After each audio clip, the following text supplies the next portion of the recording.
friends. Hope you're having a wonderful day. Alright, so today we are making what I am referring to as green cards because they're both green colored. So anyways, it should be fun. Alright, so the first one we're going to use, or first card we're going to make, we're going to use this paper.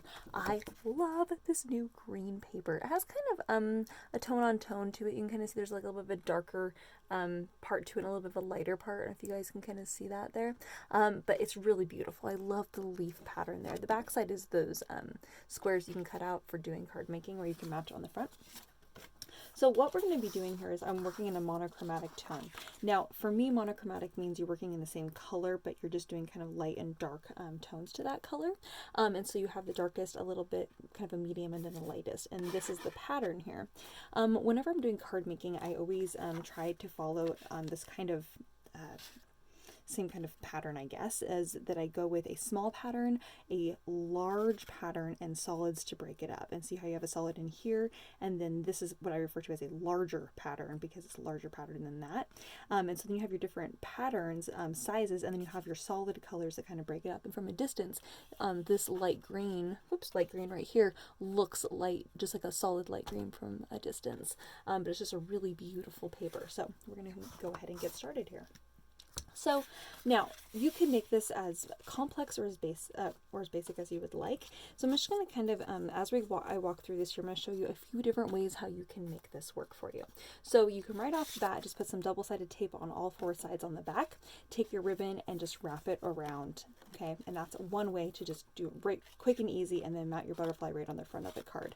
I usually like to put some glue right on the middle of the butterfly so it kind of pops up like that. Okay, so that's one way to do it. Another way to do it would be to take your scissors and to cut this in half long ways. So I'm taking my ribbon here, I'm going to fold it in half lengthwise and fold it in half again, making sure that my edges match up on the side there.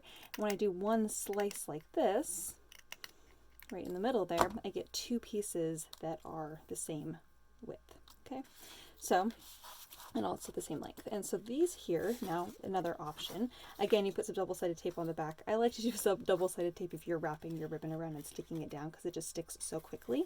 So you can put that on both the left and the right side. And then again, you can mount your butterfly right in the middle. So again, that's just a fun way to kind of frame out the butterfly, and it gives it a completely different look than mounting it just on putting the ribbon only on the left side and all thick. Okay, again, with the same ribbon, you can also do top and bottom. Again, same idea. Again, we're wrapping it around to the back side and then putting your butterfly in the middle, giving it a more of a narrow kind of a look. So again, with the exact same materials, even the exact same lengths, I didn't cut anything shorter. You can just wrap that around to the other side. You can also, again, other ideas, just do a little piece on the left and right. Again, double-sided tape so you can just wrap that around and stick it. And then you get this really beautiful look in kind of your ankles with where your butterfly and your ribbon are. So there's so much potential. I'm going to go even further with mine because I have another idea what I want to do. I'm going to be very careful here as I do this, but I'm going to actually cut mine even thinner. And what I love about this ribbon so much is that it stays together, this netting. So I've cut it even more narrow. And I did not fold it that time when I cut it because I really did not want to accidentally just cut it right off. Okay, all right. So I'm just eyeballing this. So I know it's not going to be a perfect straight line, but I'm okay with that. All right, and again, you can go all the way, so you get this, you can totally frame this out. There's so much potential with this ribbon and with a basic pattern, okay? So I really hope that you feel inspired by working with that mesh ribbon, because I always do. I just love it. All right.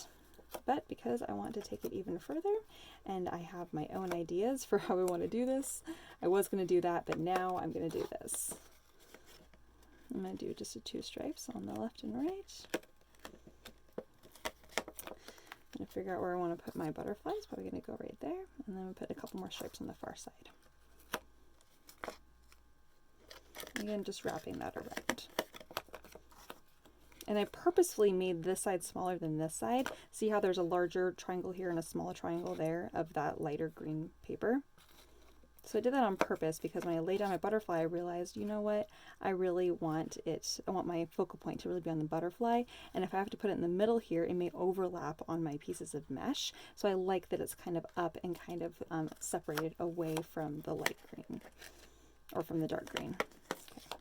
Now I realized my top piece wasn't quite tight enough for me, the way I like that. Oops.